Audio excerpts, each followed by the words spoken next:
നേടിയ പെരുമ്പാവൂർ മുനിസിപ്പൽ സമിതിയുടെ പ്രസിഡന്റാണ് അദ്ദേഹം. അദ്ദേഹത്തിന് ആദരപൂർവ്വം ഈ യോഗത്തിലേക്ക് സ്വാഗതം. നമ്മുടെ ഉദ്ഘാടനത്തിനായി ഇവിടെ എത്തിച്ചേർന്നിരിക്കുന്നത് നമ്മുടെ എറണാകുളം നോർത്ത് ജില്ലാ പ്രസിഡന്റ് ശ്രീ എം.എ. ബ്രഹ്മരാജ് അവർകളാണ്. നമുക്ക് പ്രത്യേകിച്ചൊരു പരിചയപ്പെടുത്തലിൻ്റെ ആവശ്യമില്ല. അദ്ദേഹം വളരെ വർഷങ്ങളായി സജീവ സംഘടനാ പ്രവർത്തകനാണ്. പെരുമ്പാവൂർ മേഖലയിൽ എല്ലാവർക്കും വളരെ സുപരിചിതനാണ്. എറണാകുളം ജില്ലാ വൈസ് പ്രസിഡന്റ് ജനറൽ സെക്രട്ടറിയൊക്കെയായി ദീർഘകാലം പ്രവർത്തിച്ച ഒരാളാണ്. അദ്ദേഹത്തെയും ഏറ്റവും സ്നേഹത്തോടുകൂടി ഇന്നത്തെ ഈ യോഗത്തിലേക്ക് സ്വാഗതം ആശംസിക്കുന്നു. ഒപ്പം നോർത്ത് ജില്ലയുടെ ശക്തനായ ജനറൽ സെക്രട്ടറി ശ്രീ ഷാജി മൂത്തേടൻ നമ്മളോടൊപ്പമുണ്ട്. അദ്ദേഹത്തെയും ഏറ്റവും സ്നേഹത്തോടുകൂടി സ്വാഗതം ആശംസിക്കുന്നു. നമ്മളുടെ മുൻ മണ്ഡലം പ്രസിഡന്റായ ഇപ്പോൾ എറണാകുളം ജില്ലാ ഉപാധ്യക്ഷനായ ശ്രീ പി അനിൽകുമാർ നമ്മളോടൊപ്പമുണ്ട്. അദ്ദേഹത്തെയും സ്നേഹപൂർവ്വം സ്വാഗതം ആശംസിക്കുന്നു. ജില്ലാ സെക്രട്ടറി ശ്രീ അരുൺ കോടനാട്, അദ്ദേഹത്തെയും സ്നേഹത്തോടെ സ്വാഗതം ആശംസിക്കുന്നു. നമ്മുടെ മണ്ഡലത്തിൻ്റെ ശക്തയായ പ്രസിഡന്റ് ശ്രീമതി ലിഷ രാജേഷ് അവരുടെയും യോഗത്തിലേക്ക് സ്വാഗതം ആശംസിക്കുന്നു. മറ്റ് ജില്ലാ മണ്ഡലം ഭാരവാഹികൾ, ഏറ്റവും സ്നേഹമുള്ള പ്രവർത്തകർ, എല്ലാവരെയും സ്നേഹപൂർവ്വം മീറ്റിംഗിലേക്ക് സ്വാഗതം ആശംസിച്ചുകൊള്ളുന്നു. നന്ദി. വേദിയിലുള്ള മണ്ഡലം പ്രസിഡന്റ് ലിഷ, അരുൺ, ഷാജി, അനിൽ, ദേവകർത്തി, നിറഞ്ഞ സഹപ്രവർത്തകർ. ലിഷ ശില്പശാല എന്നാണ് ഈ പരിപാടിയുടെ പേര്. ലിഷ എന്ന് പറഞ്ഞാൽ സന്ധ്യയ്ക്ക് രാത്രി നടക്കുന്ന ശില്പശാല. അപ്പോൾ എന്ന് വെച്ചാൽ എല്ലാവരും ജോലിയൊക്കെ കഴിഞ്ഞ് വന്ന് അവർ ശ്രദ്ധ കൂടുതലുണ്ടാവണം. അതുകൊണ്ടാണ് ഈ വൈകുന്നേരം ശില്പശാല വെച്ചത്. ശില്പശാല എന്ന് പറയുമ്പോൾ ഇത് കഴിയുമ്പോൾ നിങ്ങളൊക്കെ ശില്പികളായിട്ട് മാറണം. ഈ ശില്പശാല കഴിയുമ്പോൾ ശില്പം ഉണ്ടാക്കാൻ വേണ്ടി പഠിക്കണം. അപ്പോൾ നിങ്ങൾക്ക് ശില്പികളാവും. അത് നിങ്ങൾ ശില്പികളായി വിചാരിക്കുക. ശില്പശാല കഴിഞ്ഞ് നിങ്ങളെല്ലാവരും ശില്പികളായി. ഈ ശില്പി എന്ന് പറയുമ്പോൾ മരത്തിൽ കൊത്തുന്ന ശില്പിയുണ്ട്, മണലിൽ ചെയ്യുന്നവരുണ്ട്, പലതരം ശില്പികളുണ്ട്, കല്ലിൽ ചെയ്യുന്നവരുണ്ട്. അപ്പോൾ ഒരു ശില്പം ഉണ്ടാക്കുന്നത് ആദ്യം കല്ലിലും മരത്തിലും ഒന്നുമല്ല. ശില്പിയുടെ മനസ്സിലാണ് ആദ്യം ശില്പം ഉണ്ടാകുന്നത്. ഒരു ശില്പിയുടെ മനസ്സിലുണ്ടാകുന്ന ശില്പത്തെയാണ് ആ ശില്പി മരത്തിലോ കല്ലിലോ സ്വർണത്തിലോ കൊത്തിവെക്കുന്നത്. അപ്പോൾ നമ്മൾ ശില്പികളായിട്ട് മാറുമ്പോൾ ഈ ശില്പശാലയുടെ ബേസ് ലോക്കൽ ബോഡി തിരഞ്ഞെടുപ്പാണ്. അപ്പോൾ ലോക്കൽ ബോഡി തിരഞ്ഞെടുപ്പ് എന്ന് പറയുമ്പോൾ ഇവിടെ ദേശീയ കൗൺസിലർമാരിരിക്കുന്നുണ്ട്, ഇതിനുമ്പ് കൗൺസിലറായിരുന്നവരുണ്ട്, ഇപ്പോൾ കൗൺസിലറായിരുന്നുണ്ട്. അവർ കുറച്ച് അനുഭവം പഠിച്ചിട്ടുണ്ട്. എന്തായാലും ഈ വെള്ളത്തിലിറങ്ങി നീന്തൽ പഠിച്ച ആൾക്കാർക്കാണ് നീന്തൽ എന്താണെന്ന് മനസ്സിലാവും. ഇവ ജയിച്ചവരും ജയിക്കാൻ ശ്രമിച്ചവരും വെള്ളത്തിലിറങ്ങി നീന്തിയവരാണ്. പക്ഷെ പലരും വെള്ളത്തിലിറങ്ങി നീന്താറില്ല. എന്നിട്ട് വേണമെങ്കിൽ ഈ പെരുമ്പാവൂരിൽ ആരെയൊക്കെ പോയി കഴിഞ്ഞാൽ നീന്തൽ പഠന സഹായികളുടെ പുസ്തകമുണ്ട്. ഈ പുസ്തകത്തിലാണ് ഒരു പുസ്തകം മേടിച്ചുകൊണ്ട് 3 ദിവസം രാത്രി പകലിൽ നിന്ന് പഠിച്ചിട്ട് നമ്മുടെ പഠിച്ചിട്ട് പെരിയാറിലേക്ക് ഇറങ്ങിയാൽ മതിയാവും. അപ്പോൾ തന്നെ ഫയർഫോഴ്സ് വേണ്ടി വരും, പിന്നെ വീട്ടിൽ നിലനിർത്തുന്ന ചെയ്യേണ്ടി വരും. അപ്പോൾ നിങ്ങൾ വിചാരിക്കും 3 ദിവസം രാവും പകലിൽ നിന്ന് പഠിച്ചാൽ മതി പുസ്തകം മുഴുവൻ, എന്നിട്ട് എന്താ പറ്റും നീന്താൻ പറ്റാനെന്ന് വിചാരിച്ചാൽ നീന്തൽ അറിയണമെങ്കിൽ വെള്ളത്തിലിറങ്ങി നീന്തൽ പഠിക്കണം. പുസ്തകം പഠിച്ചിട്ട് കാര്യമില്ല. നിങ്ങൾ പൊതുപ്രവർത്തകരാവണമെങ്കിൽ, നിങ്ങൾ ജനങ്ങളുടെ ഇടയിൽ പ്രവർത്തിക്കുന്ന ആളാവണമെങ്കിൽ ജനങ്ങളുടെ ഇടയിലേക്ക് ഇറങ്ങി നിന്ന് പ്രവർത്തിക്കണം. നിങ്ങൾ ഈ ശില്പശാലയിൽ നിന്ന് ഇവിടെ ഇരിക്കുന്നവർക്ക് ക്ലാസ്സൊക്കെ തന്ന 2 മണിക്കൂർ കൊണ്ട് ഞങ്ങൾ നല്ല പൊതുപ്രവർത്തകരായിട്ട് മാറും എന്നാരും ധരിക്കേണ്ട. ഒരു കുന്തം നടക്കില്ല. നിങ്ങൾ ജനങ്ങളുടെ ഇടയിലേക്ക് ഇറങ്ങിച്ചെന്ന് അവരുടെ വിഷയങ്ങൾ പഠിക്കും. നിങ്ങൾക്കും പഠിക്കാം, അവർക്കും കുറെ പഠിക്കാൻ സാധിക്കും, അവരിൽ നിന്ന് നിങ്ങൾക്കും പഠിക്കാൻ സാധിക്കും. കസേരയിൽ രണ്ടടിയിലിരുന്ന് പഠിച്ചാൽ പുസ്തകം വായിച്ചിട്ട് പെരിയാറിൽ ഇറങ്ങിയ പോലെ ഇരിക്കും. അപ്പോൾ ഇവിടെ നമ്മൾ ചിന്തിക്കുന്നത്, ഇന്ന് ഒരു രാഷ്ട്രീയ സ്ഥിതി എന്ന് പറയുമ്പോൾ BJPക്ക് അനുകൂലമായ ഒരു അന്തരീക്ഷം നിലനിൽക്കുന്നുണ്ട്. ഈ ഒരു കാലത്ത് ഈ പ്രസ്ഥാനം കേരളത്തിൽ അവഗണിക്കപ്പെട്ടവരുടെ പ്രസ്ഥാനമായിരുന്നു. ഇത് തീവണ്ടിയിൽ കയറി വന്ന ഒരു സംസ്കാരമാണ് നാഗപ്പൂരിൽ. അങ്ങനെ ട്രെയിനിൽ കയറി വന്ന സംസ്കാരമൊന്നും കേരളത്തിൽ ഓടില്ല. ഇതൊരു പുരോഗമന ആശയമുള്ള മണ്ണാണ്. അതുകൊണ്ട് RSS കടന്നു വന്നപ്പോൾ ആരും അതിനെ മൈൻഡ് ചെയ്തില്ല. അത് മുക്കോളും അമ്പലപ്പറമ്പിൽ 4 വട്ടത്തിൽ കളിച്ച് മുക്കോളുന്നതാണ് 1910 10 കഴിഞ്ഞപ്പോഴാണ് മനസ്സിലായത് ഇത് പോണില്ല. ഇതിങ്ങനെ തൃശ്ശൂരും പാലക്കാടും കണ്ണൂർ, തിരുവനന്തപുരത്തൊക്കെ ശക്തി ആർജിച്ച് വരികയാണ്. അപ്പോൾ ഇതിനെ എതിർക്കണം, ഇതിങ്ങനെ വിട്ടാൻ പറ്റില്ല. അപ്പോൾ CPM ഒരു കാലത്ത് ന്യൂനപക്ഷ സമുദായമായ മുസ്ലിം സഹോദരങ്ങളെ ഏറ്റവും കൂടുതൽ എതിർത്തത് എന്താണെന്ന് ചോദിച്ചിട്ടല്ല, ശക്തമായ എതിർപ്പ് വന്നു. നിരവധി പേര് മരിച്ചു. നമ്മുടെ ശക്തമായ എതിർപ്പിൻ്റെ കാലഘട്ടമായിരുന്നു. ഇതെല്ലാം കഴിഞ്ഞപ്പോൾ അംഗീകാരത്തിൻ്റെ പാതയിലാണ്. അവഗണന കഴിഞ്ഞു, അക്രമം കഴിഞ്ഞു, അംഗീകാരത്തിൻ്റെ പാതയിലാണ്. ഞാനും നിങ്ങളും ഇവിടെ ഇരിക്കുന്ന 80% ആൾക്കാർ അംഗീകാരത്തിൻ്റെ പാതയിലുള്ളതാണ്. നമ്മൾ അവഗണന അനുഭവിച്ചിട്ടില്ല, അക്രമം അനുഭവിച്ചിട്ടില്ല, ജയിലിൽ കിടന്നിട്ടില്ല. അടിയന്തരാവസ്ഥ എന്താണെന്ന് കേട്ടറിഞ്ഞിട്ട് പോലും എത്തണ്ട. അടിയന്തരാവസ്ഥയുടെ 50-ാം വർഷമാണ് ആഘോഷിക്കുന്നത്. അടിയന്തരാവസ്ഥയുടെ 50-ാം വർഷം ആഘോഷിക്കുമ്പോൾ അടിയന്തരാവസ്ഥയെക്കുറിച്ച് ഓർക്കണമെങ്കിൽ മിനിമം 10 വയസ്സെങ്കിലും വേണം. അപ്പോൾ ഇവിടെ 60 വയസ്സിന് മുകളിലുള്ളവർക്ക് മാത്രമേ അടിയന്തരാവസ്ഥ എന്താണെന്ന് മനസ്സിലാവുള്ളൂ. 60 വയസ്സിന് മുകളിലുള്ളവരോട് വളരെ ചെറുതാണ്.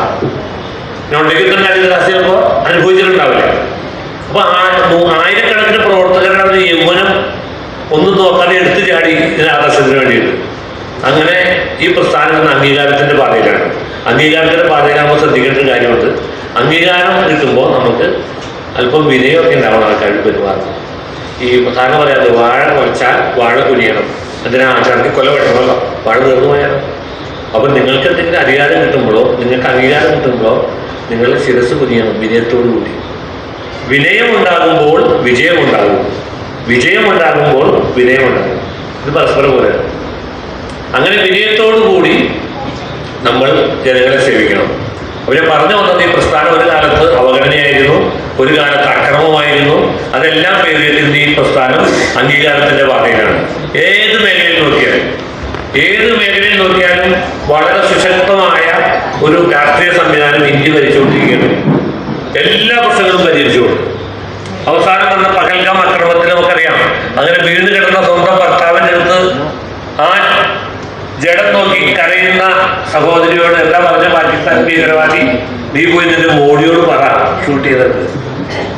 അവരൊന്ന് മോഡിയോട് പറഞ്ഞു, മോഡി കേട്ടു, മോഡി കൊടുത്തു. നമ്മളറിയാം, റോട്ടിക്കടെ പോണ പട്ടി കല്ലെടുത്ത് നോക്കുമ്പോൾ ഒരു സൗണ്ട് ഉണ്ട്, മോഹണ സൗണ്ട്.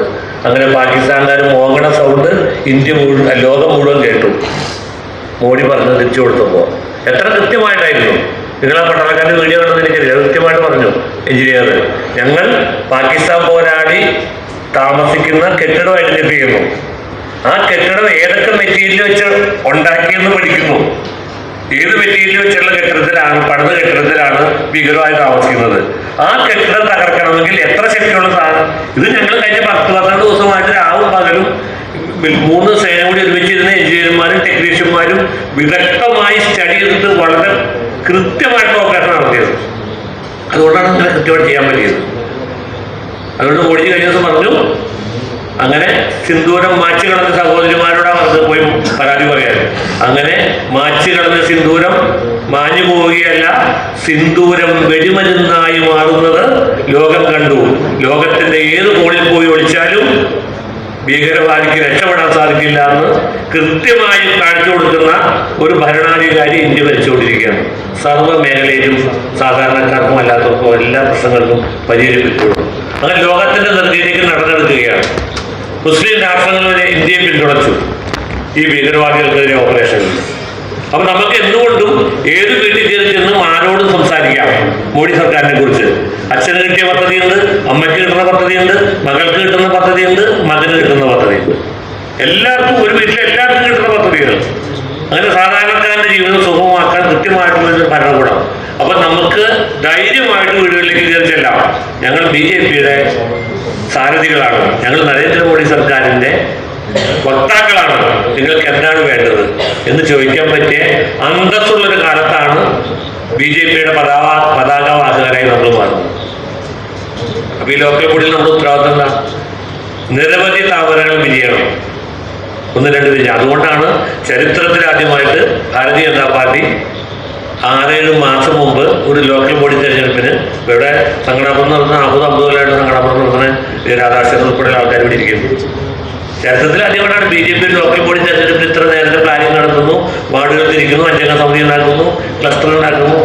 പഴുതടച്ച എങ്ങനെയാണോ നമ്മുടെ ഇന്ത്യയിലെ സൈനികരെ പാകിസ്ഥാൻ ഭീകരവാദി തുരത്താൻ വേണ്ടി പഴുതടച്ച യുദ്ധം ചെയ്യുന്നത്, അങ്ങനെ LDFനെയും UDFനെയും ലോക്കൽ ബോഡിയിൽ തകർക്കാൻ വേണ്ടി കൃത്യമായ പ്ലാനിങ്ങോടുകൂടി പഴുതടച്ച് രാജീവ് ചന്ദ്രശേഖറിന്റെ നേതൃത്വത്തിൽ കേരള BJP മുന്നോട്ട് നീങ്ങുകയാണ്. അതിൻ്റെ ബേസായിട്ടാണ് ഈ ശില്പശാല. ഞാൻ അധികം രാഷ്ട്രീയം കടന്നു പോകുന്നില്ല. ഈ ശില്പശാലയിൽ നമുക്ക് പഠിക്കാനുള്ളത് നമ്മൾക്ക് ജയിക്കണമെങ്കിൽ ആദ്യം എന്ത് വേണം? ഇലക്ഷൻ നടക്കണം. ഇലക്ഷൻ നടക്കുമ്പോൾ എന്താ ഏറ്റവും വലിയ ആയുധം? ഇലക്ഷനിലെ ഏറ്റവും വലിയ ആയുധമാണ് വോട്ടർ പട്ടിക. കാരണം യുദ്ധം ചെയ്യാനുള്ള ആൾക്കാരൊക്കെ അകത്ത് വരണം. അപ്പൊ ആദ്യത്തെ പണി എന്താ? യുദ്ധം ചെയ്യാനുള്ള എല്ലാ ആൾക്കാരെയും വോട്ടർ പട്ടികയിൽ അകത്താക്കുക എന്നുള്ള ആദ്യത്തെ പണി. അത് തുടങ്ങാൻ പറഞ്ഞു പാർട്ടി. വീടുകളിൽ കൂടി ഡാറ്റ ശേഖരിക്കുക. ജൂൺ 6 മുതൽ വോട്ടർ പട്ടികയിൽ പുതിയ. അപ്പം നിങ്ങളുടെ നാട്ടിൽ 18 വയസ്സായ ആൾക്കാർ കഴിഞ്ഞ തെരഞ്ഞെടുപ്പിൽ വോട്ട് ചെയ്തിട്ടുണ്ടാവാം. ആ വോട്ടർ പട്ടികയിലാണ് ഉപയോഗിക്കുന്നത്. 18 വയസ്സ് കഴിഞ്ഞവർ, വിവാഹം കഴിഞ്ഞ് വന്നവർ, പുതുതായി താമസിച്ചവർ, ഓരോരുത്തരെയും ഐഡന്റിഫൈ ചെയ്ത് അവരുടെ ഡാറ്റ ശേഖരിച്ച് എന്നാണോ ഇലക്ഷൻ കമ്മീഷൻ സൈറ്റ് തുറക്കുന്നത് അവരും കൂടെ അപ്ലോഡ് ചെയ്യണം. പുതിയ വോട്ടർമാർക്ക് പ്രത്യേകതയുണ്ട്. ആദ്യത്തെ വോട്ട് ചേർക്കാൻ ഏത് ചേട്ടനാണോ സഹായിക്കുന്നത് ആ ചേട്ടൻ്റെ പാർട്ടിക്ക് വോട്ട് ചെയ്യും. അത് പുതിയ പിള്ളേരുടെ, നിങ്ങൾക്കറിയില്ല, അതിന് പിള്ളേരുടെ മനസ്സ് പഠിക്കണം. ഞാൻ പഠിക്കാൻ കാരണം ഞാൻ BJPയിലേക്ക് വന്ന 6-ാം മാസം എന്നെ ഒരു തെരഞ്ഞെടുപ്പ് നിർത്തി പാർട്ടി. നിയമസഭാ തെരഞ്ഞെടുപ്പിനാണ് ഞാൻ ആദ്യമായിട്ട് മത്സരിച്ചത്. അപ്പോൾ എൻ്റെ വീട്ടിൽ ട്യൂഷൻ പഠിക്കുന്ന എൻ്റെ സഹോദരി ട്യൂഷൻ പഠിപ്പിക്കുന്ന കൊച്ചുണ്ടായിരുന്നു. 3 വീട് അപ്പുറത്താണ്. ആ കുട്ടി ന്യൂ വോട്ടറായിരുന്നു. ഞാനൊരു പ്രാവശ്യം കാണാൻ പോയപ്പോൾ ആ കുട്ടി ഉണ്ടായില്ല, പിന്നെ പോകാൻ പറ്റിയില്ല. അപ്പോൾ ഇലക്ഷൻ കഴിഞ്ഞ് പിറ്റേ ദിവസം എന്നോട് ഈ കുട്ടിയുടെ അമ്മ പറഞ്ഞു, ഞാൻ പറഞ്ഞു എങ്ങനെയാണ് ഞാൻ നന്നായിരുന്നു വോട്ട് ഇല്ല, മോള് വോട്ട് ചെയ്യാൻ പോയില്ല. എന്താ കാരണം? മോള് പറഞ്ഞത് ഞാനൊരു ന്യൂ വോട്ടറാണ്, എന്നെ കാണാൻ ഒരു സ്ഥാനാർത്ഥിയും വന്നില്ല, അത്രയ്ക്ക് വലിയ എനിക്ക് വോട്ട് ചെയ്യുന്നതാണ് ഞാൻ തീരുമാനിച്ചു. ആ 18 വയസ്സായൊരു പെൺകുട്ടിയുടെ മനസ്സായ പറഞ്ഞത്. അപ്പോൾ ഞാൻ ചെന്നപ്പോൾ അവരെ കണ്ടില്ല, ശരിയാണ് അതൊക്കെ പറഞ്ഞു. അവരോട് ഒത്തര വലിയില്ലാത്ത സംഗതിയാണെങ്കിൽ ഞാൻ വോട്ട് ചെയ്യില്ല, എല്ലാവരും കാണാൻ വന്നില്ല. 18 വലിയ വോട്ടവകാശം വലിയ സംഭവം എന്നൊക്കെ എല്ലാവരും പറയണത്. അങ്ങനെ ഒരു വോട്ടറായി എന്നെ കാണാൻ ഒരു സ്ഥാനാർത്ഥി വരാത്തതുകൊണ്ട് ഞാൻ എൻ്റെ കന്നി വോട്ട് ചെയ്യാൻ തീരുമാനിച്ചു. അപ്പോൾ നമ്മുടെ നാട്ടിലെ ഇപ്പോഴത്തെ നടക്കുന്ന കുട്ടികളുടെ സാറിന് പറയാറുണ്ട്, അധ്യാപകൻ 3-ാം ക്ലാസ്സിൽ പഠിപ്പിക്കുന്ന അധ്യാപിക പഠിപ്പിക്കുന്ന 45 കുട്ടികളും ടീച്ചറുടെ നിലവാരത്തിലേക്ക് വരാൻ പറ്റില്ല, കൊച്ചുകുട്ടികളാണ്. അപ്പോൾ എന്താ ചെയ്യുക? ടീച്ചർ കുട്ടികളുടെ നിലവാരത്തിലേക്ക് താഴും. ടീച്ചർ ഡാൻസ് കളിക്കും, എന്നിട്ട് കുട്ടികളെ പഠിപ്പിക്കണം. അപ്പോൾ ഇപ്പോഴത്തെ നമ്മുടെ ചിന്ത താഴേക്ക് പോകണം. നമ്മൾ 18 വയസ്സിൽ ടീനേജ് പിള്ളേരെ സ്റ്റേജിൽ ചിന്തിക്കണം. അവരുടെ ചിന്ത എന്താ? അവരുടെ ഉദ്ദേശം എന്താ? അതിനുവേണ്ടി ഒരു ബാംഗ്ലൂരിൽ നിന്ന് വരാൻ സാധ്യതയുണ്ടോ? വോട്ട് ചെയ്യാൻ അവർ വോട്ട് ചെയ്യേണ്ട ആവശ്യകത എന്താ? ഇത് പറഞ്ഞ് ബോധ്യപ്പെടുത്തി ആദ്യം മുഴുവൻ ആൾക്കാരെയും വോട്ടർ പട്ടികയുടെ അകത്താക്കുക. നിങ്ങൾക്കൊരകത്ത് 1200 പേരുണ്ടാവും. വോട്ടർ പട്ടികയിൽ 1200 പേരുടെ പേരുണ്ട്. അതാണ് നിങ്ങളുടെ ആയുധം. ഈ ആയുധം വെച്ചാൽ നിങ്ങൾ എന്ത് ചെയ്യാൻ പോകുന്നത്? ഈ ആയുധം വെച്ച് നിങ്ങൾ എങ്ങനെയുണ്ട് ചെയ്യും? ഇപ്പോൾ നിങ്ങൾ വോട്ടർ പട്ടികയിൽ 900 പേരുണ്ട് വിചാരിക്കാം. 1150 പേരുണ്ടെങ്കിൽ 900 പേര് വോട്ട് ചെയ്യും. ബാക്കി സ്ഥലത്തില്ലാത്തവർ മരിച്ചു വരും. ഈ 900 ആൾക്കാർക്കും വോട്ട് ചെയ്യാൻ്റെ പ്രത്യേകത, അവർക്ക് ചെറിയൊരു ആവശ്യമുള്ളൂ. എന്നറിയാമോ? നമുക്ക് വല്ലതും കിട്ടുമോ? നമുക്ക് മെച്ചമുണ്ടോടോ പോയി നമുക്ക് വല്ലതും കിട്ടുമോ എന്ന് ചിന്തിക്കുന്ന 900 പേര് നിങ്ങളുടെ വോട്ടർ പട്ടികയിലുണ്ട്. അപ്പോൾ അവർ വോട്ട് ചെയ്ത് ചെയ്യണം, അവർക്ക് വല്ലതും കൊടുക്കണം. ഇപ്പം നിങ്ങൾ മനസ്സിലാക്കേണ്ടത്, ഒരു ക്ഷീര കർഷകനാണ് വിചാരിക്കുക. ഞാൻ ഇന്നലെ മേധരാസത്തിൻ്റെ വീട്ടിൽ പോയി, നമ്മുടെ പഴയ കാലമായി. അപ്പോൾ അയാളുടെ വീട്ടിൽ 6 പശു, 7 പശുണ്ട്. ഷോൺ ജോർജ് പശുവിനെ പോലെ ചോദിച്ചപ്പോൾ പഴവലും വെച്ചൊന്നുമില്ല. ഇനി മഴ മുറി കഴിഞ്ഞാൽ വീണ്ടും ചിലപ്പോൾ കാലം കുറയും. അങ്ങനെ ക്ഷീര കർഷകരായിരുന്നു കൃത്യമായിട്ട് അറിയാം. ഒരു വാഴ കർഷകനാണെങ്കിൽ അവിടെ ചേർന്ന് ഒരു 500 വാഴ വെച്ചിട്ടുണ്ട്. എത്ര? ഒരു 480 കുറയ്ക്കും. എത്ര കൊല്ലം വെട്ടാൻ സാധിക്കും? ഒരു 440 വെട്ടാൻ സാധിക്കും. കാരണം അതായത് ഇത്ര വർഷമായിട്ട് വാഴ കർഷകരാണ്. അങ്ങനെ ഓരോ കർഷകരാണ്. ഇവിടെ ഇരിക്കുന്ന നമ്മളെല്ലാവരും രാഷ്ട്രീയ കർഷകരാണ്. നമ്മൾ രാഷ്ട്രീയമാണ് കൃഷി ചെയ്യുന്നത്. രാഷ്ട്രീയ കർഷകരാണെങ്കിൽ വാഴക്കണ്ണ് ആണ്, വാഴ വയ്ക്കുന്നതിന് വിത്ത് വാഴക്കണ്ണാണ്. അങ്ങനെയാണെങ്കിൽ രാഷ്ട്രീയക്കാരുടെ വിത്ത് ഏതാണ്? രാഷ്ട്രീയ കർഷകരുടെ വിത്ത് ഈ വോട്ടർ പട്ടികയിലുള്ള 900 ജീവനുള്ള മനുഷ്യരാണ്.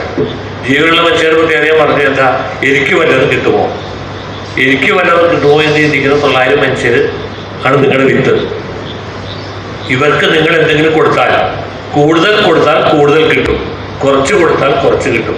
അപ്പോൾ തെരഞ്ഞെടുപ്പ് കഴിയുമ്പോൾ കുറച്ച് ഓട്ടം കിട്ടുമെന്ന് അതിനർത്ഥം നിങ്ങൾ ഈ വിത്തിനെ കൃത്യമായി പരിപാലിച്ചില്ല എന്നുള്ളതാണ്. വിത്തും വളവും ഒക്കെ കൊടുത്ത് കൃത്യമായിട്ട് പരിപാലിച്ചാൽ വിത്ത് ഫലം തരുള്ളൂ.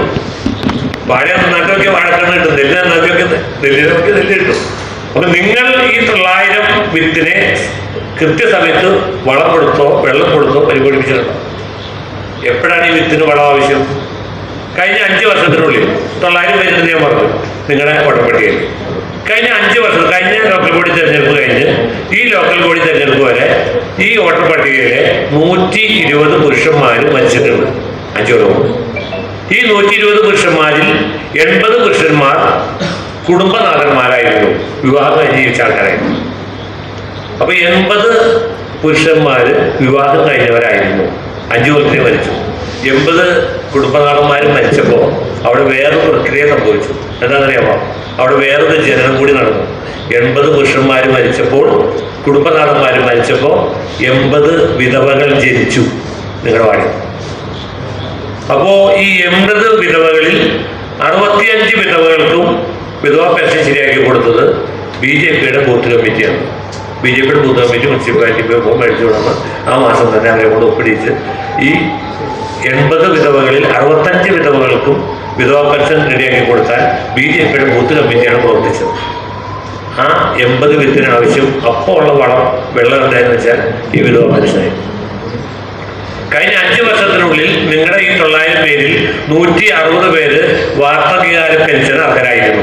60 ദിവസം കഴിഞ്ഞു 160 പേര്. ഈ 160 പേരിൽ 140 പേരെയും വാർദ്ധക്യകാല പെൻഷന് അർഹരാക്കാൻ വേണ്ടി സഹായിച്ചത് BJPയുടെ ബൂത്ത് കമ്മിറ്റിയാണ്. കറക്റ്റ്. അവിടെ കർഷക തൊഴിലാളി പെൻഷൻ അർഹതയുണ്ടായ 150 പേരുണ്ടായി. അതിലേതാണ്ട് 130 പേരെയും സഹായിച്ചത് BJPയുടെ ബൂത്ത് കമ്മിറ്റിയാണ്. ഇതായിരുന്നു ആ വിത്തിന് ആവശ്യമുള്ള വളവും വെള്ളവും. ഇത്തരം കാര്യങ്ങൾ നിങ്ങൾ കൃത്യസമയത്ത് ചെയ്തിട്ടുണ്ടോ? നിങ്ങളുടെ വാർഡിലേക്ക് ആൾക്കാർക്ക് ആവശ്യം വന്ന നിരവധി ആവശ്യങ്ങളിൽ ഫയർഫോഴ്സ് പോലെ എപ്പോഴാണോ ആവശ്യം വന്നത് കൃത്യമായിട്ട് BJPയുടെ ബൂത്ത് കമ്മിറ്റി പ്രശ്നങ്ങൾ മുഴുവൻ പരിഹരിച്ചിട്ടുണ്ട്. ഇത്തരം അവരുടെ സന്താപത്തിലും സന്തോഷത്തിലും നിങ്ങൾക്ക് ഓടിയെത്താൻ സാധിച്ചിട്ടുണ്ടോ? ഞാൻ പുത്തമ്പരിക്കാന്ന് പറഞ്ഞ സ്ഥലത്ത്, ഞാൻ പണ്ട് വടക്കേക്കര മണ്ഡലമായിരുന്നു. ഇപ്പം മണ്ഡലമില്ല, പറവൂർ മണ്ഡലത്തിലാണ്. ഞാൻ പുത്തമ്പലിക്കരയിലൊരു ശില്പശാലയ്ക്ക് പോയി. ഈ കഴിഞ്ഞ മുമ്പത്തെ 15. അപ്പോൾ അവിടെ ചെന്ന് ഞാൻ കേരളത്തിലാവും ജംഗ്ഷൻ. അപ്പോൾ ഇറങ്ങിയപ്പോൾ അവിടെ ഒരു ഫ്ലെക്സ് വെച്ചിട്ടുണ്ട്. ആതിര അശോകൻ A+ കിട്ടിയാണ് അവരുന്നത്. അപ്പോൾ എനിക്കൊരു സന്തോഷം തോന്നി. ഞാൻ ഈ അശോകൻ എൻ്റെ കൂടെ സന്തോഷത്തിലേക്ക് ഉണ്ടായിരുന്നായിരുന്നു. അപ്പോൾ ഫോട്ടോ കണ്ടപ്പോൾ ഈ കുട്ടി എനിക്കറിയാം. ഞാൻ ചെല്ലുമ്പോൾ കുട്ടി 2ാം ക്ലാസ്സിൽ പഠിക്കാം. അന്ന് വളരെ വിഷമം. അപ്പോൾ അടിയിലേക്ക് വായിച്ചപ്പോഴാണ് വിഷമം തോന്നിയത്. ആശംസകൾ DYFI പുത്തമ്പരിക്കര പഞ്ചായത്ത് കമ്മിറ്റി. അപ്പോൾ ഞാൻ ധരിച്ചു കഴിഞ്ഞപ്പോൾ ഈ അശോകൻ പിന്നീട് DYFI അഭിനദർശനത്തിലൊക്കെ ചേർന്നതാണോ എന്ന് ഞാൻ ധരിച്ചു. ഞാൻ അവിടെ നിന്ന് വിശ്വകർമ്മ നാളിൽ ശില്പശാല കൊണ്ടിരിക്കുമ്പോൾ ഈ അശോകൻ കയറും. അപ്പോൾ ഞാൻ അവിടെ ചിത്രീകരിക്കണം. നമ്മുടെ ഒരു പ്രവർത്തകൻ്റെ വീട്ടിൽ ഒരു സന്തോഷമുണ്ടായപ്പോൾ ആ സന്തോഷത്തിൽ പങ്കുചേരാൻ എന്തുകൊണ്ട് നമുക്ക് സാധിച്ചില്ല?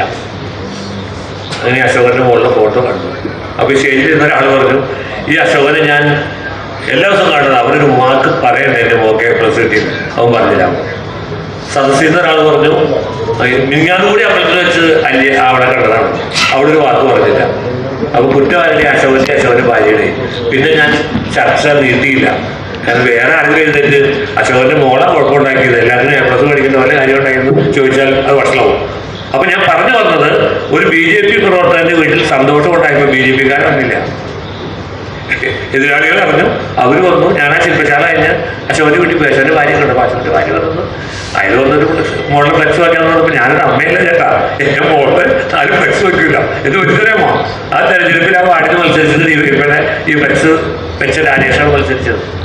അശോകന്റെ ഭാര്യ ആർക്ക് വോട്ട് ചെയ്തിട്ടുണ്ടാവുന്ന എൻ്റെ അറിയുന്നത് നമ്മളാൾക്കാരെ വോട്ട് ചെയ്ത് അമേരിക്കയിൽ നിന്ന് കിട്ടിയിരുന്നത് ഞാൻ വിശ്വസിക്കാറില്ല. അതെ, കാരണം അവർ സ്വന്തം മുകളിൽ 4 ഫ്ലെക്സ് കൊണ്ടുവച്ച് അശോകന് ഒരു അരുവാച്യുതിയിൽ വോട്ട് ചെയ്താൽ രാജേഷിന് വോട്ട് ചെയ്താൽ കുറ്റം പറയാൻ സാധിക്കില്ല. അപ്പൊ ഞാൻ പറഞ്ഞു വന്നത്, നമ്മുടെ പ്രവർത്തകരുടെ വീടുകളിലെ സന്തോഷത്തിലും സന്താപത്തിലും ഒരു ഫോൺ കോൾ ചെയ്താൽ മതിയില്ല. ഇപ്പൊ ഒരു ബൂത്ത് ദിവസമുണ്ട്, സ്ഥലത്തില്ല, അയാളുടെ നാട്ടുകാർ മരിച്ചു. അപ്പൊ എന്ത് ചെയ്യേണ്ടത്? ഒരു ഫോൺ ചെയ്ത് പറഞ്ഞാൽ മതി, ഞാൻ സ്ഥലത്തില്ല, ഞാൻ വരാം. നിങ്ങൾ സൈക്കോളജി പഠിക്കണം, എങ്ങനെയാണ് ഒരാളെ കൈകാര്യം ചെയ്യുന്നത്. ഇത് നമ്മൾ ഏറ്റവും ബേസിക്കായിട്ട് പഠിക്കണം. അങ്ങനെ നമ്മുടെ നാട്ടിലെ ഓരോ വിഷയത്തിലും അപ്പോൾ അറിയുകയും അന്വേഷിക്കുകയും ചെയ്ത ആൾക്കാർക്ക് വലിയ സന്തോഷമുള്ള കാര്യമാണ്. അപ്പോൾ ജനത്തെ നമ്മൾ സാധാരണക്കാരുടെ മനസ്സ് പഠിക്കണം. ആ മനസ്സിനനുസരിച്ച് പ്രവർത്തിക്കാൻ സാധിക്കണം. നിങ്ങൾ സന്തോഷത്തിൽ ചെന്നില്ലെങ്കിൽ കുഴപ്പമില്ല, സന്താപത്തിലെത്തണം. മഴ നടന്നു, ഇന്ന് പോകാൻ പറ്റില്ല, പിറ്റൊന്നും രാവിലെ പോകും, അത് വലിയ കാര്യമായി. അപ്പം അങ്ങനെ ശരിക്കും പറഞ്ഞാൽ BJPക്കാരനായ ഒരു പൊതുപ്രവർത്തകൻ ഇന്നിപ്പോൾ എല്ലായിടത്തും ജനിക്കുമ്പോഴല്ലോ BJPയുടെ നേതാവെല്ലാം സ്ഥലത്തുണ്ട്. BJPയുടെ പഞ്ചായത്ത് പ്രസിഡന്റ് ഈ ഒരു BJPയുടെ നേതാവാണ്. അപ്പോൾ അമിത്ഷയും മോഡിയും പറയുന്നത്, നേരത്തെ പറയുന്നത് BJP നേതാവ് വേണ്ട, ശ്രീജിത്ത് ഇരിങ്ങോടിന് BJP നേതാവായിട്ട് മാത്രം ജീവിക്കേണ്ടതാണ് പാർട്ടി പറയുന്നത്. ബി ജെ പി നേതാവ് എന്ന് പറഞ്ഞാൽ ബി ജെ പിക്കാരുടെ വീട്ടിൽ മാത്രം കല്യാണത്തിന് പോകുന്നു, ബി ജെ പിക്കാർ മരിച്ച വീട്ടിൽ മാത്രം പോകുന്നു, ബി ജെ പിക്കാർക്ക് മാത്രം വർത്തമാനം പറയുന്നു, അമ്പലത്തിൽ മാത്രം പോകുന്നു, ഉത്സാഹത്തിന് മാത്രം പോകുന്നു, പള്ളി പെരുന്നാൾ പ്രശ്നം കൂടെ കണ്ടു കഴിഞ്ഞാൽ അപ്പം തന്നെ വണ്ടി എടുത്ത് തിരിച്ചു പോകും. അപ്പോൾ അയാൾ ബി ജെ പിയുടെ നേതാവാണ്, ബി ജെ പിക്കാർ മാത്രം ബഹുമാനിക്കുന്നത്. പക്ഷെ അമിത്ഷാ മോഡി പറയുന്നത് അങ്ങനത്തെ നേതാവ് വേണ്ട, ബി ജെ പിക്കാരനായ പൊതുപ്രവർത്തകൻ വേണം. ഒരുപാട് ബി ജെ പിക്കാരനായ പൊതുപ്രവർത്തകൻ. ഈ ബി ജെ പിക്കാരുടെ അടുത്ത് കോൺഗ്രസ്സുകാർക്കും വരാം, കമ്മ്യൂണിസ്റ്റുകാർക്കും വരാം, മുസ്ലിങ്ങൾക്കും വരാം, എല്ലാവർക്കും വരാം. ഒന്നുകിൽ ചെയ്തു കൊടുക്കും, അല്ലെങ്കിൽ വഴി പറഞ്ഞു കൊടുക്കില്ല ചെയ്യേണ്ടത്. എല്ലാവർക്കും ആശ്രയിക്കാൻ പറ്റുന്ന ഒരു പൊതുപ്രവർത്തകനായി ബി ജെ പിയുടെ ഓരോ ബൂത്ത് പ്രസിഡന്റുമാരും മാറണമെന്നാണ് ബി ജെ പിയുടെ വലിയ കമ്മിറ്റി പറയുന്നത്. അങ്ങനെ നിങ്ങളുടെ നാട്ടിലെ ഒരു പൊതുപ്രവർത്തകനായി മാറുകയും ജനങ്ങൾക്കിടയിലൂടെ സഞ്ചരിക്കണം. ജനങ്ങൾക്ക് ഉണ്ടാകുന്ന അപ്പപ്പെട്ട വിഷയങ്ങൾ നിങ്ങൾ വേണം. ഞാൻ പറവൂര് ചെല്ലുമ്പോൾ ഞാൻ 3 ആഴ്ച പറവൂര് ചെല്ലുമ്പോൾ ഒരു പ്രവർത്തകൻ ഒരു ബുക്ക് എടുത്ത് ഞാൻ എന്നെ കാണിച്ചു തന്നു. അയാളുടെ ബൂത്തിൽ 27 കുട്ടികളാണ് SLC എഴുതിയിരിക്കുന്നത്. ഇത്ര കുട്ടികൾ കേരള സിലബസ്, ഇത്ര കുട്ടികൾ CBSE പരീക്ഷ എഴുതുന്നുണ്ട്. അപ്പം ചേട്ടാ എല്ലാവരും പാസ്സാവും. അപ്പം ഞാനിത് റെഡിയാക്കി വെച്ചേക്കാണ്. റിസൾട്ട് വന്ന അന്ന് തന്നെ 12 തരം ഫോട്ടോ ഞാൻ മേടിച്ചിട്ടുണ്ട്, ഉറപ്പുള്ളൂ. ചിലർക്ക് ഫോട്ടോ തരാൻ പേടി, ഫുൾ A+ കിട്ടും. വന്ന് രാത്രി തന്നെ ഇവരുടെ വീടുകളിൽ ഒറ്റ രാത്രി പോകും. അപ്പോൾ ഒരു 3 വീട്ടിൽ ചെല്ലണമെന്നാണ് എന്നോട് അഭ്യർത്ഥിച്ചത്. അപ്പം എത്ര ദീർഘവീക്ഷണമുള്ളൊരു ബൂത്ത് പ്രസിഡന്റാണെന്ന് അറിയിക്കണം. SLC പരീക്ഷ കഴിഞ്ഞപ്പോൾ തന്നെ അയാളുടെ ബൂത്തിൽ എത്ര പേര് SLC ചെയ്യുന്നതെന്ന് അറിയാം. അവരുടെ അഡ്രസ്സ് എല്ലാം കയ്യിലുണ്ട്. അതിൽ 12 പേരുടെ ഫോട്ടോകൾ സംഘടിപ്പിച്ച് കഴിഞ്ഞു. ആദ്യം പോയി അവരെ അഭിനന്ദിക്കണം. ഇതാണ് ഒരു ബി ജെ പിക്കാരനായ പൊതുപ്രവർത്തകനിൽ നിന്ന് ആദ്യം ആഗ്രഹിക്കുന്നത്. അപ്പൊ നിങ്ങൾ ജനങ്ങൾക്കിടയിലൂടെ സഞ്ചരിക്കണം. എങ്ങനെയാണ്?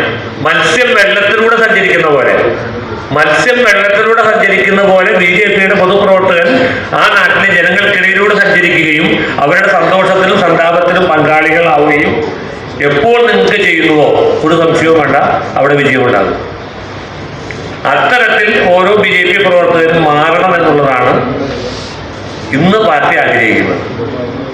അങ്ങനെ കൃത്യമായിട്ട് ബി ജെ പിയുടെ ഓൾ ഇന്ത്യ കമ്മിറ്റി കൃത്യമായ പഠനം നടത്തിയതുകൊണ്ടും പ്രവർത്തിക്കുന്നതുകൊണ്ടുമാണ് ഓരോ തെരഞ്ഞെടുപ്പിലും വിജയം. 3ാമതൊക്കെ ജയിക്കാന്ന് പറഞ്ഞാൽ അത് എളുപ്പമുള്ള കാര്യമൊന്നുമല്ല. ഒരു പ്രധാനമന്ത്രി സ്റ്റേറ്റുകാരനാണ് വന്നത്. പ്രധാനമന്ത്രിയുടെ കാരണം ഒന്ന് പ്രതിജ്ഞ ചെയ്ത് പ്രധാനമന്ത്രിയുടെ കാലത്ത് 2 പ്രാവശ്യം തിരിച്ചു പോയ ഒരു പ്രധാനമന്ത്രി ഇന്ത്യയിലുള്ളൂ. ആരാന്ന് ഞാൻ പറയണമെന്ന് എനിക്കറിയാം. പ്രധാനമന്ത്രിയുടെ കാലത്ത് വരണം, പ്രധാനമന്ത്രിയുടെ കാലത്ത് തന്നെ പോകും. 2ാമത് 3ാമതും പ്രധാനമന്ത്രിയുടെ കാലത്ത് വന്നു, സത്യപ്രതിജ്ഞ ചെയ്യാൻ പ്രധാനമന്ത്രിയുടെ കാലത്ത് തന്നെ തിരിച്ചു പോകും.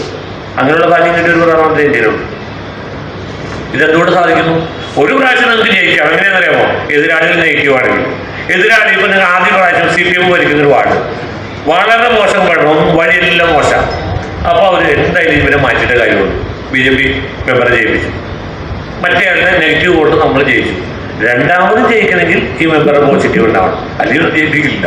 അപ്പോൾ 2ാമത് ജയിക്കണമെങ്കിൽ പ്രവർത്തന മികവുകൊണ്ടാണ് 2ാമത് ജയിപ്പിക്കുന്നത്. 3ാമത് ജയിക്കുന്നു പ്രവർത്തന മികവാണ്. ഇത് കൃത്യമായി തീർക്കണം. ബീഹാറിൽ തെരഞ്ഞെടുപ്പ് ഒരാൾക്ക് പോകുന്നു, 6 മാസം മുമ്പ് കേന്ദ്ര കമ്മിറ്റി പണി തുടങ്ങി. അത് നമ്മളെ ഡൽഹിയിൽ നിന്നാണ് പറഞ്ഞത് ഏറ്റവും കൂടുതൽ ബീഹാറികളുള്ളത് കേരളത്തിലാണ്, അവിടെ നിന്ന് കണ്ടുപിടിച്ചാണ്. അപ്പോൾ നിങ്ങൾ ബീഹാറികളെ വെച്ചുകൊണ്ട് നിർഭോട് സമ്മേളനം നടത്തണം. സമ്മേളനത്തിൽ പങ്കെടുക്കാൻ ബീഹാറിൽ നിന്ന് നേതാക്കന്മാർ വരും. അപ്പോൾ ബീഹാറിൽ ഇവിടെ വളരെ ചുറ്റുപാടുന്നോട് ജയിച്ചിട്ടുണ്ട്. മറ്റേ മണ്ഡലം കമ്മിറ്റിയുടെ ആക്റ്റീവായിട്ട് നമ്മൾ കുറുമ്പടിയിൽ വെച്ചിട്ട് ഗംഭീരമായിട്ട് ബീഹാറികളൊരു സമ്മേളനം നടത്തി. അവരുടെ ഡാറ്റ പണി ശേഖരിച്ചു. അപ്പോൾ കേരളത്തിലല്ല, ലോകത്തിൽ എവിടെയുള്ള ബീഹാറികളുണ്ടോ അവിടെ എല്ലാ പ്രോഗ്രാം നടത്തി വേണ്ടി വന്നാൽ തെരഞ്ഞെടുപ്പ് വരുമ്പോൾ ട്രെയിൻ ഇട്ടിട്ട് ഇവിടെ സ്പെഷ്യൽ ട്രെയിനിൽ കൊണ്ടുപോകും. അപ്പോൾ 9 മാസം മുമ്പ് BJPയുടെ കേന്ദ്ര കമ്മിറ്റി പ്രവർത്തനം തുടങ്ങിയിട്ടാണ് ബീഹാർ എങ്ങനെ പിടിക്കാമെന്നുള്ളത്. അപ്പോൾ ഇങ്ങനെ കൃത്യമായിട്ട് വാർഡ് പിടിക്കാൻ ഇതേപോലുള്ള ബുദ്ധി നമ്മൾ ഉപയോഗിക്കണം. അത് പാർട്ടി പറഞ്ഞിരുന്നു. അത് കൃത്യമായിട്ട് വേറെ ഒരു ഒറ്റമൂലി തെരഞ്ഞെടുപ്പിലില്ല. അത് വിചാരിക്കണ്ട എന്തെങ്കിലും ഒറ്റമൂലി ചപ്പടവിദ്യ ചെയ്ത് തെരഞ്ഞെടുപ്പിൽ ജയിക്കാമെന്ന് ആരും വിചാരിക്കണ്ട. അതുകൊണ്ട് കൃത്യമായിട്ട് പറയുന്നു, ഇപ്പോൾ BJPക്ക് അനുകൂലമായ തരംഗമുണ്ട്. ഇപ്പം വെച്ചാൽ ഒരു പായസത്തിനെല്ലാം ചേരുവയുണ്ട്, പാലുണ്ട്, അതിനകത്ത് ക്രിസ്മസ് ഉണ്ട്, അടയുണ്ട്, എല്ലാം ഉണ്ട്. ഗ്യാസ് കുറ്റി നിറഞ്ഞിരിക്കുന്നുണ്ട്, നല്ല ചട്ടുകൊണ്ട്. ഗ്യാസ് കുറ്റി തുറന്നു കഴിഞ്ഞിട്ട് ഈ ചട്ടുകം എടുത്ത് ഇളക്കുന്നില്ല, ഗ്യാസ് തുറന്നിട്ടേക്കാണ്. എന്ത് പറ്റും?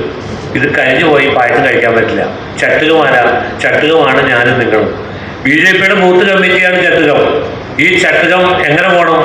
മത്സ്യം വെള്ളത്തിലൂടെ പോകണമാതിരി ഈ വാർപ്പിലൂടെ ശരിക്കും ചട്ടുകം അങ്ങോട്ടും ഇങ്ങോട്ടും ചലിച്ചാൽ, ഇളക്കി മറിച്ചാൽ എനിക്ക് നിങ്ങൾക്കും സുന്ദരമായ പായസം കുടിക്കാം. ചട്ടുകം വിളകാതെ ഗ്യാസ് മാത്രം തുറന്നിട്ടാൽ ഇത് കരിഞ്ഞു പോകും. ഇത് നമുക്ക് രുചിക്കാനും പറ്റില്ല, കഴിക്കാനും പറ്റില്ല. അപ്പോൾ അതുകൊണ്ട് നമ്മൾ ചട്ടുകങ്ങളാണ്. നമ്മുടെ ഡ്യൂട്ടി കൃത്യമായിട്ട് ഇത് ഇളക്കി മറിക്കണം. ഇളക്കി മറിച്ചുകൊണ്ട് ഈ പായസം തൃപ്തികരമാക്കിയാൽ നിങ്ങൾക്കും കഴിക്കാം, ബാക്കിയുള്ളവർക്കും കഴിക്കാം. ഇപ്പം നമ്മളെന്താ ചെയ്യുന്നത്? നമ്മൾ വിശ്രമിക്കുകയാണ്. ഇതൊക്കെ ആരെങ്കിലുമൊക്കെ ചെയ്തോളൂ, ഒരാളും ചെയ്യില്ല. BJPയുടെ കാറ്റ് ആഞ്ഞടിക്കുകയാണ്. നരേന്ദ്രമോദിയുടെ പ്രഭാവം മുകളിലേക്ക് ഉയരുകയാണ്. BJPക്ക് അനുകൂലമായ കാറ്റുണ്ട്. അപ്പോൾ ഈ തരംഗത്തിൽ പെരുമ്പാവൂരിലെ എല്ലാ മുനിസിപ്പാലിറ്റിയിലും ഈ തരംഗം അടിക്കുമെന്ന് നിങ്ങൾ ആരും വിചാരിക്കണ്ട. ഞാനൊരു ഉദാഹരണം പറയാം. സംഘത്തിൻ്റെ ഒരു അധികാരി പണ്ട് ഈ കാർഡ് അയച്ചു കൊടുക്കും. അപ്പോൾ അദ്ദേഹം ബോംബെയിൽ ഒരു സാംഘിക്കിൽ പങ്കെടുക്കാൻ വേണ്ടി വരികയാണ്. അപ്പോൾ 4 മണിക്ക് റെയിൽവേ സ്റ്റേഷനിൽ, കൽക്കട്ട റെയിൽവേ സ്റ്റേഷൻ, ബംഗാൾ. അപ്പോൾ കാത്തുനിന്ന് ഒരാൾ 4 മണിക്ക് ഇറങ്ങി 5 മണിക്കാണ് സാംഘിക്ക്. അപ്പോൾ എന്ത് വെച്ചാൽ ഒരു ഉച്ചയ്ക്ക് മുതൽ കൽക്കട്ടയിലും ശക്തമായ കാറ്റായിരുന്നു, പൊടിക്കാറ്റ് ആഞ്ഞടിക്കുന്നു. അപ്പോൾ വലിയ ഈ ടപ്പായ ഷെഡ് വലിയൊരു പന്തലിട്ടേക്കായിരുന്നു സാംഘിക്ക് നടത്താൻ വേണ്ടിയിട്ട്. അപ്പോൾ ഇങ്ങനെ ഒരു ഓട്ടോറിക്ഷ ഇറങ്ങി കഴിഞ്ഞപ്പോൾ കാര്യം ഉണ്ടാവും പറഞ്ഞു, ഈ സാംഘിക്ക് നടക്കുന്നിടത്തേക്ക് കുറച്ചധികം പോകണം. അപ്പോൾ ഇദ്ദേഹം ഇതിൻ്റെ അടുത്ത് തന്നെയാണ് പറഞ്ഞത്. അപ്പോൾ അടുത്ത് തന്നെയാണ് നിശ്ചയിച്ചിരുന്നത്. പക്ഷേ ഈ കൊടുങ്കാറ്റ് കൊണ്ട് പായൊക്കെ പറന്നുപോയി പന്തലിൻ്റെ. അപ്പോൾ നമ്മളൊരു ഹോളിലേക്കാണ് മാറ്റിയിരിക്കുന്നത്. 20 മിനിറ്റ് സൈക്കിൾ റിക്ഷയിൽ യാത്ര ചെയ്യണം. അപ്പോൾ ഈ കാര്യം നിർത്താവ് സംഘത്തിൻ്റെ അധികാരിയെ കൊണ്ട് സൈക്കിൾ റിക്ഷയിൽ യാത്ര ചെയ്തു. ഒരു 10 മിനിറ്റ് ചെന്നപ്പോൾ ഈ റിക്ഷക്കാരൻ റിക്ഷ നിർത്തിയിട്ട് ഇറങ്ങിയിട്ട് പറഞ്ഞു, ഈ റിക്ഷ ഇനി മുന്നോട്ട് പോകില്ലായിരുന്നു. അപ്പോൾ ഈ കാറ്റ് ആഞ്ഞടിക്കുന്നത് ഈ സൈക്കിൾ റിക്ഷയുടെ പടുതകളന്ന് അടിക്കണം, സംഘാധികാരിയുടെ ജുമ്പ് കിടന്ന് പറക്കണം, സഞ്ചി പറക്കണം. അപ്പോൾ ഇയാൾ പറഞ്ഞു, ഈ കാറ്റില്ല, ഈ സൈക്കിളിൻ്റെ ട്യൂബിലെ കാറ്റ് പോയി ഫ്രണ്ട് വീൽ റിക്ഷയുടെ. അപ്പോൾ സംഘാധികാരി ഏതൊന്നും പണ്ടത്തിനെ പറഞ്ഞേ, ഈ മാതിരി കാറ്റ് ആഞ്ഞടിക്കുമ്പോൾ കാറ്റില്ല എന്ന് പറഞ്ഞാൽ.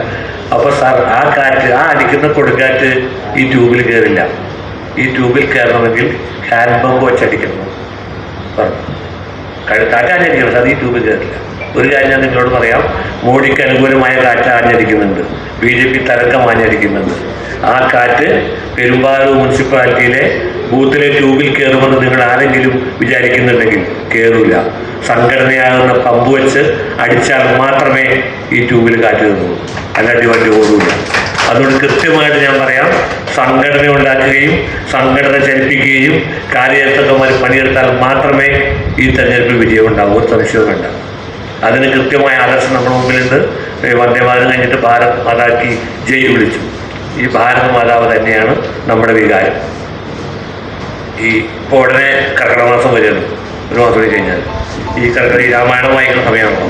അപ്പോൾ ഈ രാമായണത്തിൻ്റെ അവസാന ഭാഗത്തേക്ക് വരുന്ന സമയത്ത് ഈ സീതാദേവിയെ തിരിച്ചു കൊണ്ടുവരും. തിരിച്ചു വന്നില്ലെങ്കിൽ ഈ വാനന്മാരും എല്ലാ മനുഷ്യരോടും വലിയ ആഹ്ലാദപ്പെടം നടത്തുന്നുണ്ട്. സീതാദേവി തിരിച്ചു വന്നൊരു സന്തോഷത്തിന്. അപ്പോൾ ഈ പ്രകടനം നടക്കുമ്പോൾ സീതാദേവിക്ക് തോന്നും, എന്നെ തിരിച്ചു കൊണ്ടുവരാൻ വേണ്ടി ഏറ്റവും കൂടുതൽ കഷ്ടപ്പെട്ട ആൾ വീരഹനുമാനാണ്. ഹനുമാനുണ്ട് പ്രകടനത്തിന് മുമ്പിൽ. അപ്പോൾ ഈ ഹനുമാനൊരു സമ്മാനം കൊടുക്കണം. എത്ര പരിപാടിക്കുള്ള സമ്മാനം കൊടുത്താലും ചെറുതല്ല.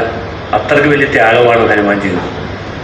അപ്പോൾ പ്രകടനം അവസാനിക്കാറാവുന്ന സമയത്ത് സീതാദേവിയുടെ കഴുത്തിൽ പവിഴമാലയിലായിരുന്നു 101 മുത്തിൻ്റെ.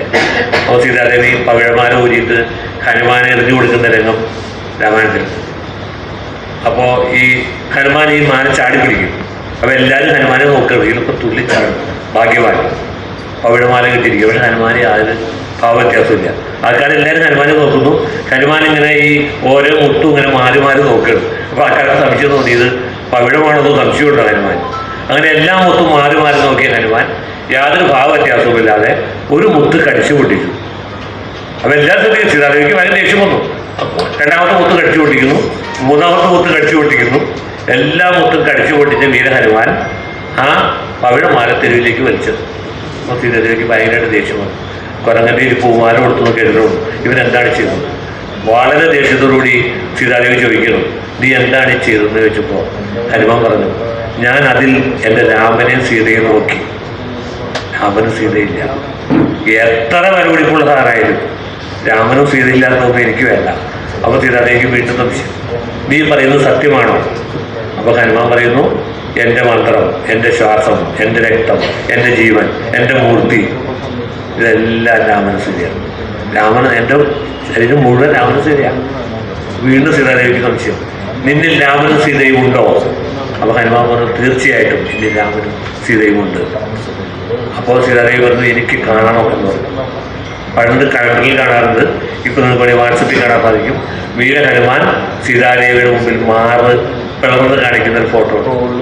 അപ്പോൾ മനസ്സിൽ രാമനും സീതയും ഉണ്ടായിരുന്നു. എനിക്ക് നിങ്ങളോട് പറയാനുള്ളത്, പൂർവികർ മുഴുവൻ വിളിച്ച മുദ്രാവാക്യമുണ്ട്, ഭാരത മാതാക്കി ജയ്.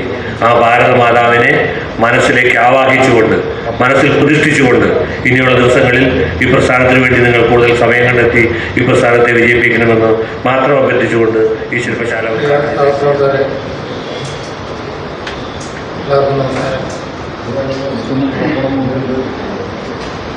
പെരുമ്പാവൂർ മുനിസിപ്പാലിറ്റിയിലെ 2-3 ക്ലസ്റ്ററുകളുടെ ശില്പശാലയാണ് ഇന്നിവിടെ ഉദ്ഘാടനം ചെയ്യാൻ വേണ്ടി പോകുന്നത്.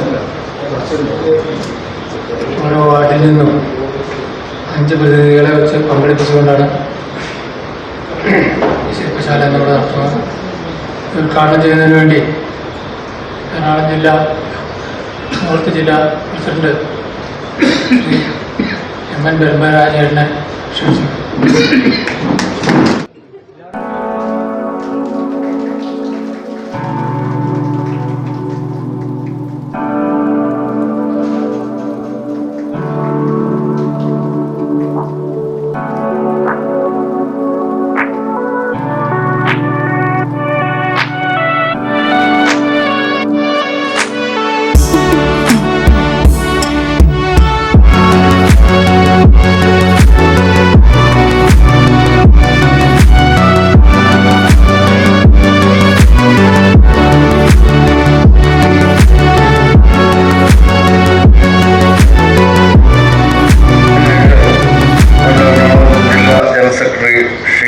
ഷാജി മുത്തോടൻ അവരുടെ ക്ഷണം.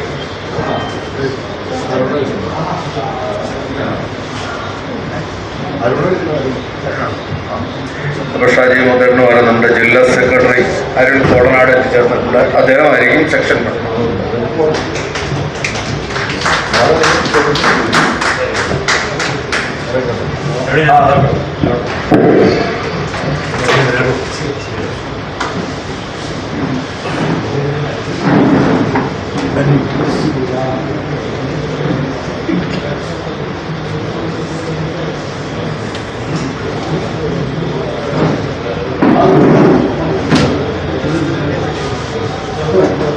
പെരുമ്പാവൂർ മുനിസിപ്പാലിറ്റി ഇന്ന് നടക്കുന്ന ശില്പശാല യോഗത്തിൻ്റെ അധ്യക്ഷൻ ശ്രീകുമാർ കെ. ഈ ശില്പശാല ഉദ്ഘാടനം ചെയ്ത് സംസാരിച്ച നമ്മുടെ നോർത്ത് ജില്ലയുടെ ജില്ലാ പ്രസിഡന്റ് ശ്രീ ബ്രഹ്മരാജേട്ടൻ, പെരുമ്പാവൂർ മണ്ഡലം പ്രസിഡന്റ് ലിഷ രാജേഷ്, BJPയുടെ എറണാകുളം ജില്ലാ വൈസ് പ്രസിഡന്റ് ശ്രീ അനിൽകുമാർ, പാർട്ടിയുടെ മണ്ഡലം ജനറൽ സെക്രട്ടറിമാരായ അജിൽ കുമാർ, സജീവ് ചേട്ടൻ, നമ്മുടെ മുനിസിപ്പൽ ഭാരവാഹിയും മുനിസിപ്പൽ കൗൺസിലറും സംസ്ഥാന ഭാരവാഹിയോ കമ്മിറ്റി അംഗവുമായിരുന്ന ജവഹറേട്ടൻ, ഈ യോഗത്തിൽ വന്നിരിക്കുന്ന വാർഡ് തല വികസിത കേരള ടീം അംഗങ്ങളും അതേപോലെ തന്നെ ബൂത്ത് പ്രസിഡന്റ്, മറ്റുള്ള എല്ലാ ഭാരവാഹികൾക്കും എൻ്റെ നമസ്കാരം. നിശാ ശില്പശാലയിൽ ഇന്ന് നടക്കുന്ന നിശാ ശില്പശാലയിൽ ഈ സെക്ഷൻ ഇതൊരു പ്രസംഗമോ അല്ലെങ്കിൽ നമ്മൾ കുറേ വർത്തമാനം പറഞ്ഞ് ഈ വൈകിയൊരു സമയത്ത് ഈ വൈകുന്നേരം നടക്കുന്ന ഈ ക്യാമ്പിൽ ഒത്തിരി നേരം സംസാരിച്ചുകൊണ്ടിരുന്നിട്ട് നിങ്ങൾക്കുള്ളിലേക്ക് കാര്യമായിട്ടൊന്നും കിട്ടുകയില്ല. വളരെ കുറച്ച് കാര്യങ്ങൾ പാർട്ടി നിർദ്ദേശിച്ചിട്ടുള്ള സർക്കുലർ അനുസരിച്ചുള്ള വളരെ കുറച്ച് കാര്യങ്ങൾ ഒരു അരമണിക്കൂർ സമയത്തിനുള്ളിൽ സമയബന്ധിതമായിട്ട് പറഞ്ഞു തീർക്കും. ഇത് 2 സെക്ഷനായിട്ടാണ് നടക്കുന്നത്. ആദ്യത്തെ സെഷൻ എന്ന് പറയുന്നത് വാർഡ് തല വികസിത കേരളം ടീം, അവരുടെ ചുമതലകളും ദൗത്യവും.